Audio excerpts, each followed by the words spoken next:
इसलिए उन्होंने उसे पार्टी से निकाल दिया। लेकिन फिर पता चला कि युग तो एक ओवर पावर्ड कैरेक्टर है। कहानी की शुरुआत में हम हीरोज की एक पार्टी को देखते हैं जिन्होंने अपनी जी जान एक करके डीमन लॉर्ड को सील कर दिया था। यानी पूरी दुनिया में डीमन लॉर्ड जो तबाही मचा रहा था वो थम गई है। लेकिन ये बस कुछ वक्त के लिए है, क्योंकि जब तक डीमन लॉर्ड को हराया नहीं जाता वो बार बार वापस लौटेगा इस दुनिया को तबाह करने के लिए। इसी वजह से ये हीरो कहता है। लेकिन हम सभी को इस बात से निराश होने की जरूरत नहीं है, बल्कि हमें तो उम्मीद रखनी चाहिए कि किसी दिन कोई आएगा जो हमारी ही तरह अपने कर्तव्य के लिए डीमन लॉर्ड से लड़कर उसे हराएगा और इस दुनिया को बचाएगा। एक दिन एक नया हीरो आएगा, जिसके बाद हम हमारे मेन कैरेक्टर यूग फेल्टियो को देखते हैं, जो अपने साथियों के साथ मिलकर मॉन्स्टर्स से लड़ रहा था और इसके पास मैजिकल पावर्स होती हैं और उसकी एक टीममेट एक मॉन्स्टर पर फायर अटैक करती है। तभी यूग अपने दोनों हाथों से अलग अलग मैजिक स्पेल का यूज करता है। उसके एक मैजिक से इस हीरो का वेपन इंचेंटेड हो जाता है और फिर ये आसानी से इस मॉन्स्टर को खत्म कर देता है। और फिर हमें पता चलता है कि इनकी पार्टी का नाम थंडर पाइक है, जो कि एक ए रैंक पार्टी है और ये सभी हीरोज बहुत ज्यादा ताकतवर हैं और एक साथ मिलकर इनकी पार्टी गॉड लेवल तक पहुंच जाती है।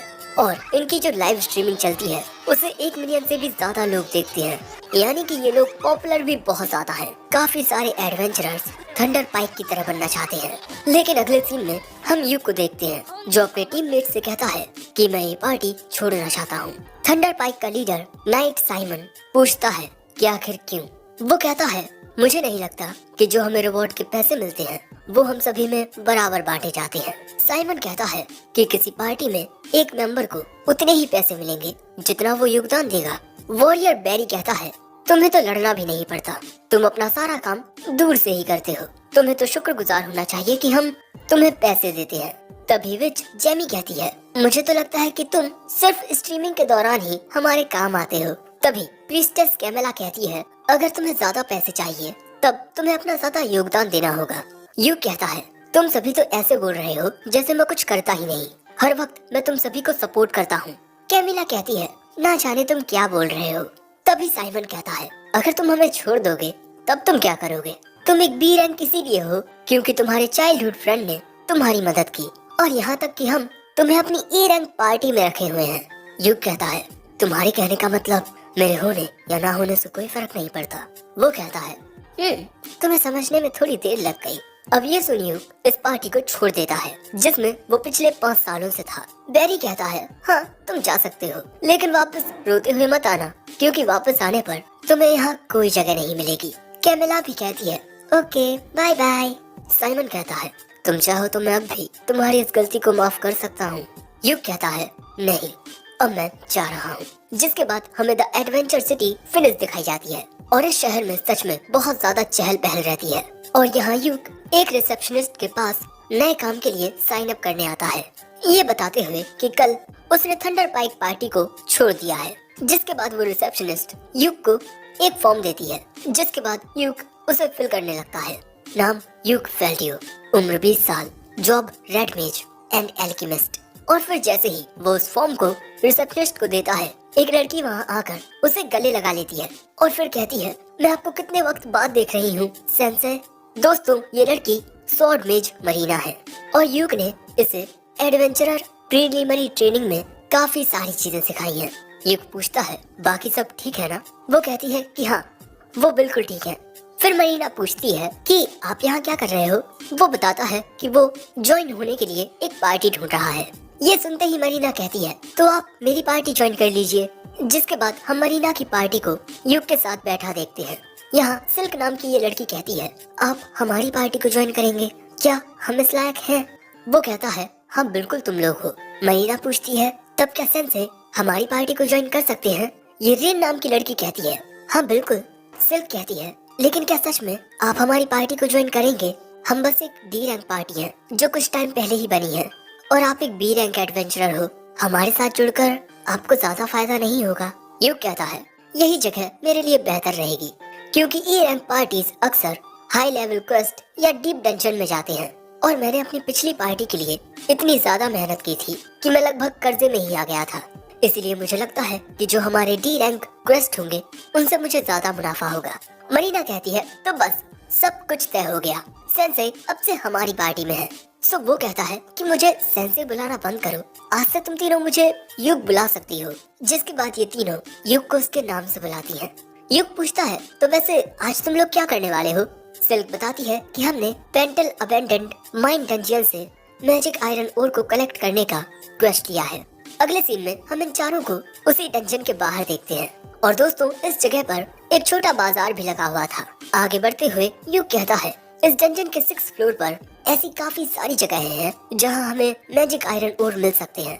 जो सुन सिल्क कहती है हाँ, लेकिन वहां जाने के लिए हमें 5th फ्लोर के बॉस से लड़ना होगा। सो युग कहता है ठीक है, तब हम लोग 4th फ्लोर से शुरू करेंगे। जिसके बाद डंजन के अंदर ये सब मैजिक आयरन ओर को ढूंढ रहे थे। यहाँ मरीना एक आइटम के जरिए जमीन में चेक कर रही थी। युग देखता है कि ये लोग बिल्कुल वैसे ही काम कर रही हैं जैसे मैंने सिखाया था। जिसके बाद वो मरीना से कहता है दो, अब मैं ये काम करता हूँ।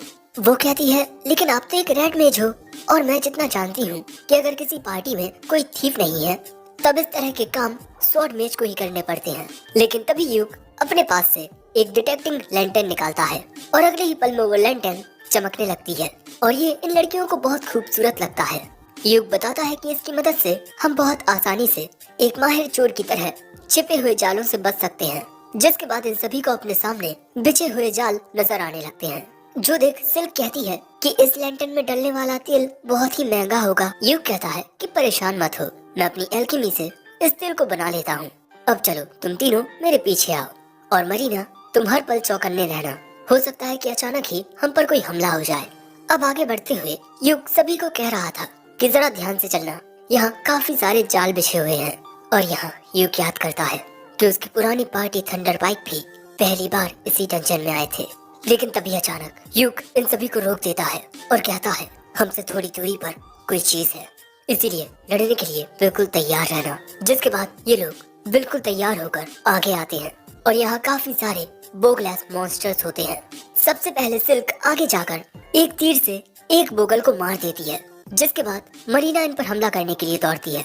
तभी युग फिजिकल एनहेंस का यूज करके मरीना की फिजिकल एबिलिटी को बढ़ा देता है और इसके बाद एक दूसरे मैजिक का यूज करके इन बोगल्स को इस तरह जकड़ लेता है और इसी मौके का फायदा उठाकर मरीना एक ही हमले में इन दोनों बोगल्स को खत्म कर देती है।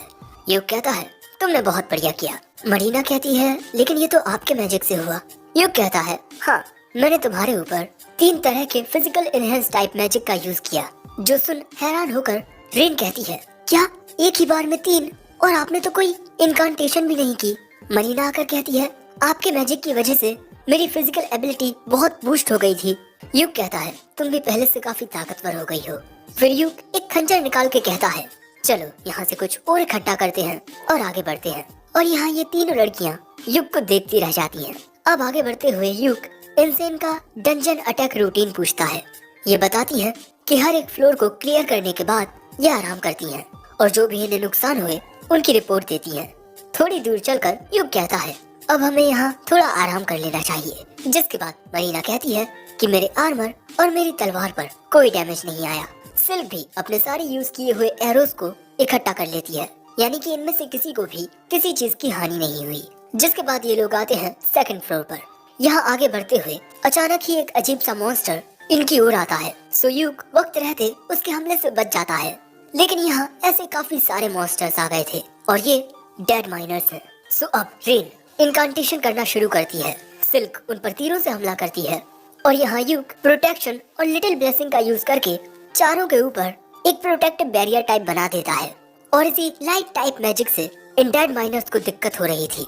जिसके बाद मरीना इन पर तलवार से हमला करने लगती है और सिल्क इन पर तीर चलाने लगती है और तभी रेन की इनकांटेशन कंप्लीट हो जाती है और फिर उसके स्पेल से ये सभी डेड माइनर्स खत्म हो जाते हैं। मरीना रेन से कहती है कि तुम तो कमाल की हो। युग कहता है हाँ, बहुत कम लोग ही इतने बड़े लेवल पर स्पेल कास्ट कर पाते हैं। जिसके बाद युग रेन पर रिफ्रेश माना का यूज करके उसके यूज हुए माना को रिकवर कर देता है और यही देख रेन हैरान हो जाती है क्योंकि रिफ्रेश माना एक ऐसा रेयर मैजिक है जिसे सिर्फ ए रैंक पार्टी के रेड मेजेस ही यूज कर सकते हैं। जो सिल्क कहती है आप तो कमाल के हो। युग कहता है ऐसा कुछ भी नहीं है, रेड मेज एक बहुत ही मामूली जॉब है, इसीलिए मैं बस नई नई चीजें सीखता रहता हूँ। जिसके बाद वो रेन का सिर सहला कर कहता है तुम बहुत तेजी से इम्प्रूव कर रही हो। जिसके बाद आगे बढ़ते हुए यूक जमीन पर एक अजीब पानी गिरा रहा था। ये होली वाटर है और इसे जमीन पर डालकर इन्हें उन अनडेड माइनर्स के फुटप्रिंट्स दिखाई दे जाएंगे। सिल्क कहती है कि ये भी बहुत महंगा होगा। यूक कहता है हाँ ये काफी महंगा है, लेकिन मैं अपनी एल्केमी से इसे खुद बना लेता हूँ। मरीना सुनकर हैरान हो जाती है कि क्या आप खुद होली वाटर बना सकते हो? लेकिन आप तो कोई प्रीस्ट भी नहीं हो। यूक कहता है कि उन अनडेड माइनर्स को हराने के बाद उनकी जो रात बचती है मैं उसी को प्योरीफाई करके ये होली वाटर बना लेता हूँ। और हाँ ये एल्केमी नहीं है, ये एक सीक्रेट रेसिपी है जो सुन सिल्क कहती है सच में हाई रैंक एडवेंचरर्स के पास कितना ज्यादा एक्सपीरियंस होता है। यूक कहता है तुम लोग मुझसे जो चाहो वो सीख सकते हो। ये लड़कियां कहती हैं हम हमेशा आपसे सीखने के लिए तैयार रहेंगे सेंसर। जिसके बाद यहाँ एक कमरे में आकर यूक कहता है इस जगह से हम यहाँ पर मैजिक आयरन ओर्स को ढूंढना शुरू करेंगे, लेकिन पहले हम थोड़ा आराम करेंगे। जिसके बाद वो अपना बैग निकालता है और फिर अपने बैग में से एक बॉक्स निकालता है, वो भी काफी बड़ा, क्योंकि यूक के पास एक मैजिक बैग है और मैजिक बैग काफी महंगा आता है। अब यूक उसी डिब्बे में से खाने पीने का सामान निकालकर वही खाना बनाने लगता है, जो देख ये लड़कियां यूक से और भी ज्यादा इम्प्रेस हुई जा रही थी। तब यूक एक पॉट निकालता है और उस पॉट को चम्मच से ठकोने पर अचानक ही उसमें सूप क्रिएट हो जाता है, जिसमें से काफी अच्छी खुशबू आ रही थी। और ये लड़कियां तो बस ये देखती ही रह जाती हैं। रेन पूछती है कि ये क्या है? दोस्तों रेन को आर्टिफैक्ट से बहुत प्यार है। यूक बताता है कि उसे ये pot Orius royal castle dunes dungeon में मिला था। इसे सूप स्टॉक कहते हैं, लेकिन ये टूटा फूटा था और इसे ठीक करवाने में यूक के काफी पैसे खर्च हुए थे। रेन कहती है ये कितना अमेजिंग आर्टिफैक्ट है। और तभी भूख के मारे मरीना के पेट से आवाज आने लगती है। जिसके बाद खाना बनकर तैयार हो जाता है और यूक कहता है कि खाना खाना शुरू करो। ये लड़कियां इतने अच्छे खाने को बस ताके जा रही थी और फिर ये खाना खाती हैं। इन तीनों को ये खाना बहुत ही अच्छा लगता है, लेकिन तभी इस खाने को खाकर सिल्क कहती है सेंसेई देखकर लगता है कि इस खाने में माना मिला हुआ है। यूक बताता है कि अगर ध्यान से समझा जाए तो कुकिंग भी एक प्रकार की एल्केमी ही है, और क्योंकि अभी हमें बहुत सारा काम करना है इसलिए मैंने इस खाने में थोड़ी ज्यादा मेहनत की है, जिससे तुम तीनों को ताकत मिले। लेकिन यूक की बात सुन सिल्क इसी बारे में सोचने लगती है, लेकिन उसे कुछ समझ नहीं आता।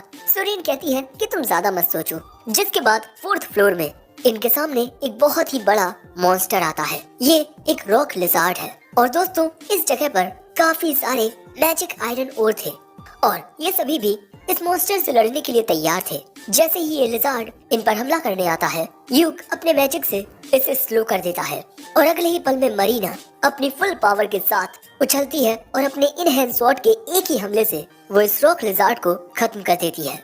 लेकिन हाँ ऐसा करने से वो काफी थक जाती है, क्योंकि मैजिक ब्लेड का यूज करने में काफी ज्यादा माना कंज्यूम होता है। तभी यूक आकर कहता है अगर तुम इसी तरह प्रैक्टिस करती रही तब तुम्हें इस टेक्निक की आदत हो जाएगी।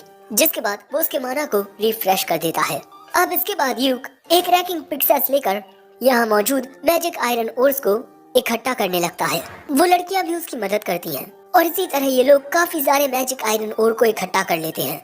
लेकिन इनके क्वेस्ट के अकॉर्डिंग इन्हें 20 स्टैंडर्ड इग्नोर्स चाहिए। जो जान यूक कहता है कि क्यों ना हम लोग फ्लोर बॉस को हराकर 6th फ्लोर में जाएं, वहाँ हमें काफी सारे मैजिक आयरन ओर मिल जाएंगे। ये लड़कियां कहती हैं लेकिन फ्लोर बॉस तो स्टील क्रैब है और वो हद से ज्यादा खतरनाक है। यूक कहता है चिंता मत करो, हम एक साथ उसे हरा सकते हैं और वहाँ मैं तुम्हें अपनी और स्किल्स दिखाऊंगा। वो लड़कियां कहती हैं हाँ हमें आप पर यकीन है। जिसके बाद ये आते हैं 5th फ्लोर पर और इस बड़े से दरवाजे के दूसरी ओर फ्लोर बॉस है। यहाँ यूक कहता है कि मैं इससे अकेले लड़ूंगा और इसके बाद वो अपने पास से एक फ्लोटिंग रिकॉर्डिंग आर्टिफैक्ट निकालता है, कैमरैट। अरे ये बिल्कुल ड्रोन की तरह है, जैसे ड्रोन हवा में उड़कर रिकॉर्ड करता है बिल्कुल उसी तरह इसके जरिए लाइव स्ट्रीमिंग होगी। और यहाँ यूक इसकी लाइव स्ट्रीमिंग नहीं करने वाला, वो जब भी कोई बॉस फाइट करता है वो उसे रिकॉर्ड कर लेता है। लेकिन मरीना कहती है कि चलो इसकी लाइव स्ट्रीमिंग करते हैं, बहुत मजा आएगा। यूक कहता है चलो ठीक है। अरे लेकिन एक मिनट, मुझे अब तक तुम्हारी पार्टी का नाम नहीं पता। सिल्क बताती है कि इनकी पार्टी का अभी कोई नाम नहीं है। सो तभी मरीना के दिमाग में एक नाम आता है, क्लोवर, क्योंकि एक क्लोवर लीफ में 4 पत्तियां होती हैं और चौथी पत्ती यानी कि यूक इनके लिए गुड लक है। ये नाम इन दोनों को बहुत पसंद आता है। जो सुन यूक कहता है ठीक है, एडवेंचरर्स गिल्ड में जाकर हम अपनी पार्टी का नाम क्लोवर रजिस्टर करवा लेंगे। लेकिन इसके बाद वो कहता है, लेकिन लाइव स्ट्रीमिंग के दौरान सबको ये दिखेगा कि सिर्फ मैं बॉस के साथ लड़ रहा हूँ, इसीलिए हम चारों के लिए अच्छा यही रहेगा कि हम चारों इसमें शामिल हों। लेकिन वो तीनों लड़कियां कहती हैं कि नहीं, आप ही कीजिए ये। जिसके बाद यूक एक ही बार में 3 स्पेल्स को कास्ट करता है और तभी लाइव स्ट्रीमिंग भी ऑन हो जाती है। जिसके बाद यूक फ्लोर बॉस का दरवाजा खोलता है, लेकिन जैसे ही वो अंदर आते हैं उनके सामने फ्लोर बॉस स्टील क्रैब आ जाता है। यूक उसकी ओर अकेला जा रहा होता है, तभी ये क्रैब उस पर हमला करता है। बिजली की रफ्तार के साथ उसके हमले से बचकर वो दूसरी ओर आ जाता है और इसके बाद एक साथ काफी सारे स्पेल्स को कास्ट करके वो इस स्टील क्रैब को अंदरूनी रूप से इंजर्ड करने लगता है, जिससे उस स्टील क्रैब को बहुत ज्यादा तकलीफ होने लगती है और यहाँ अब वो अंधा भी हो चुका है। और इसके बाद यूक ग्रेविटी स्पेल का यूज करता है और उसके ऐसा करने से ये स्टील क्रैब जमीन में धंसने लगता है, क्योंकि उसके ऊपर प्रेशर पड़ रहा था और पल भर में ही इस स्टील क्रैब की मौत हो जाती है।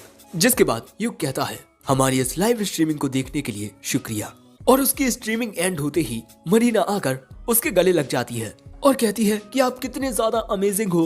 बाकी लड़कियां भी आकर कहती हैं, हमें यकीन ही नहीं हुआ कि आपने एक ही बार में इतने सारे स्पेल्स कास्ट किए। रेन कहती है, मैंने आज से पहले एक ही बार में बिना इनकांटेशन के इतने सारे स्पेल्स को लगातार कास्ट करते हुए किसी को नहीं देखा। जिसके बाद यूक कहता है, इतने बड़े मॉन्स्टर को हराने का हमें काफी बड़ा रिवॉर्ड मिलेगा, मैं इसे अपने मैजिक बैग में रख लेता हूँ। जिसके बाद हम इसे गिल्ड में लेकर जाएंगे। लेकिन तभी सिल्क कहती है कि सेंसेई, यहाँ सारा काम आप ही कर रहे हैं। यूक कहता है, तो अगली बार हम एक साथ लड़ेंगे, क्योंकि ऐसे बहुत सारे काम हैं जिन्हें अकेले नहीं किया जा सकता। जिसके बाद इनके सामने आता है फ्लोर बॉस को हराने पर मिलने वाला ट्रेजर बॉक्स। जिसके बाद ये चारों एक साथ उस ट्रेजर बॉक्स को खोलते हैं और इसमें भैया बहुत सारे हीरे जवाहरात होते हैं, यानी कि बहुत सारी कीमती चीजें। और इसी तरह इनकी नई पार्टी क्लोवर ने अपना पहला क्वेस्ट कंप्लीट कर लिया और यहाँ युग भी काफी खुश होता है और यहीं एपिसोड 1 एंड हो जाता है।